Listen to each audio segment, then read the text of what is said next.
With the breaking of 3 18 ports, followed by 20 cannon shots, the Olu of Warri Kingdom, Chief Johnson Amashinrulege, formally announced the passing of His Royal Majesty Ogame Ikenwole, the 20th Olu of Warri, who joined his ancestors in December last year.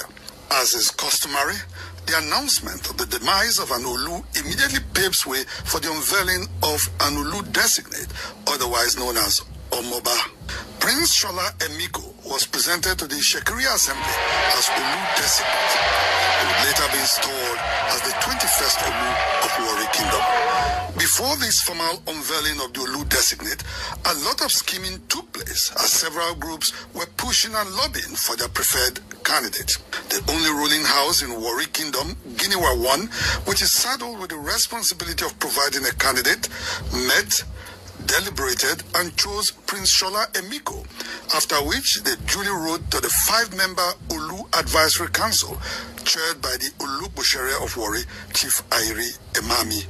Upon receipt of the letter, Chief Airi, who felt the ruling house did not follow the provisions of a 1979 edict stipulating the requirement and processes for the selection of an Olu, tore the letter into shreds, enveloped it, and returned it to the Giniwa I ruling house.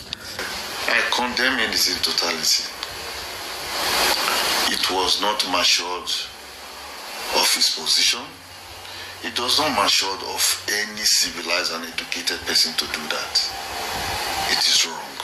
Led by Chief Ima Okutiebo, the Olori Ebi and current regent of Warri Kingdom, the Giniwa I ruling house felt insulted by Chief Airi's action and subsequently wielded the big stick.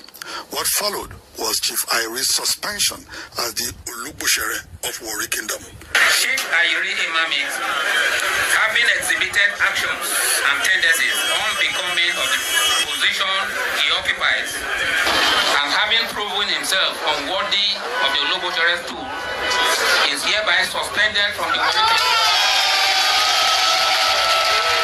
When Inside the Niger Delta called Chief Airi for an interview to get his reaction on these issues, he declined comment, saying, "And let me tell you, there's nobody in this world that can suspend me apart from a sitting Olu."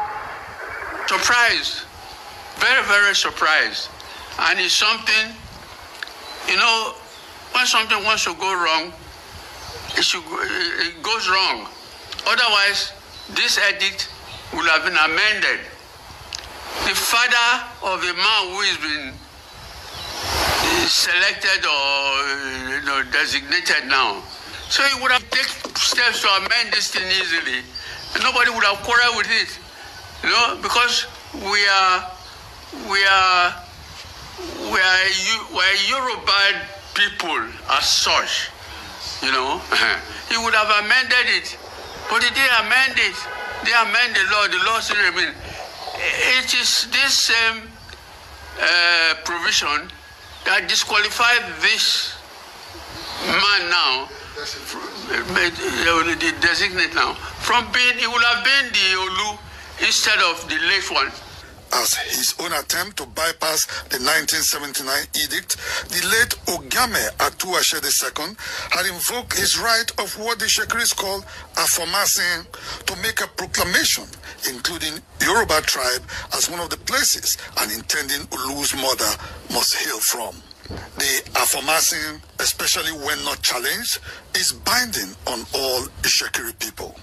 At any given time in our history, when there is tussle for succession of the Olu, there is a group called Moje, I agree, and another group that says Meje, I don't agree. But immediately the Omoba, the Olu designate comes out, is agreed on, all the Moje, Meje, they all come together and we continue with our life.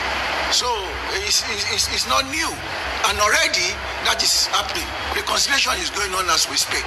The reconciliation process is already producing results, as some chiefs like Prince Omolubi Newuwumi, who had opposed the emergence of Prince Shola Emiko, has now made a U-turn. Since nobody